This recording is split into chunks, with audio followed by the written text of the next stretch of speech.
व्यवस्थित ठेवले असं मी वाचलंय. तुमचे प्रगती पुस्तकावर पण त्यांचं लक्ष असायचं. हां, म्हणजे त्यांनी आमच्याकडे अभ्यास घेतला नाही 40 मुलांचा, पण एक होतं, आम्हाला चौघांनाही त्यांना प्रगती पुस्तक दाखवायला खूप भीती वाटायची. ते प्रगती पुस्तक जर त्यांच्या मनासारखा रिझल्ट नसेल तर चक्क फेकून द्यायचे आणि ती एक फार मोठी दहशत मनात असायची आमच्या. आणि आजी घरात असल्यामुळे पर्वच्या हां, आधी आम्ही एकत्रच सगळे होतो.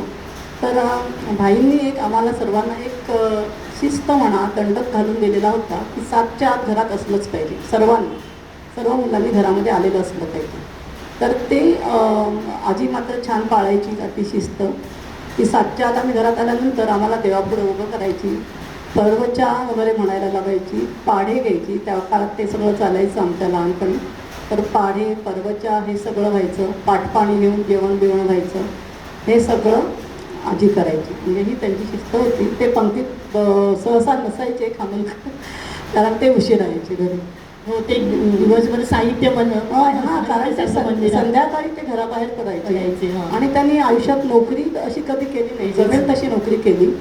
त्यामुळे ते लेखनाला जास्त वेळ दिला आणि आम्हाला नकळत त्यांचा सहवास जास्त मिळाला घरात असल्यामुळे. आणि संध्याकाळचे ते बाहेर पडायचे, त्यामुळे रात्री उशिरा यायची. तुमची केवळ खानोलकरांची मुलगी एवढीच ओळख नसून आपली अनेक पुस्तके प्रकाशित झाली आहेत. तुम्ही स्वतः देखील एक सिद्धहस्त लेखिका आहात. तर आपल्यावर बालवयात लेखन संस्कार कसे झाले हे थोडक्यात आम्हाला सांगा. नाही होते. हां, मी लहान असताना एक मात्र करायची की आमचे भाई सतत लिहित असायचे आणि त्यांना लिहिताना बसून मी त्यांचं अनुकरण करायची, बरंच काही लिहित असायची.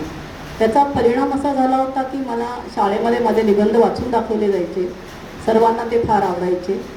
आणि माझं लग्न होईपर्यंत म्हणजे मी हेमलता चिंतामणी खानोलकर या नावाने कधीच काही लेखन केलेलं नाही. माझ्या लग्नानंतर आमच्या घरी श्री उपाध्ये म्हणून आरती मासिकाचे संपादक घरी यायचे. त्यांना माझ्या आईने सांगितलं की माझी मुलगी काही ना काही सतत लिहित असते.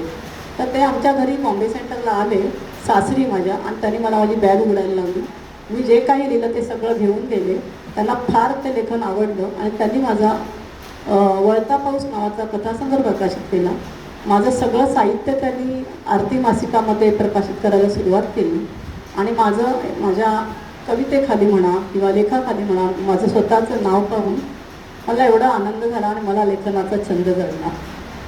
आणि त्यानंतर महाराष्ट्र टाइम्स, सामना, लोकसत्ता, अनेक दिवाळी अंक मासिकं इकडे मी लिहायला सुरुवात केली आणि माझं सर्व लेखन हेमांगी अरविंद नेरकर या नावाने प्रकाशित झालेलं आहे.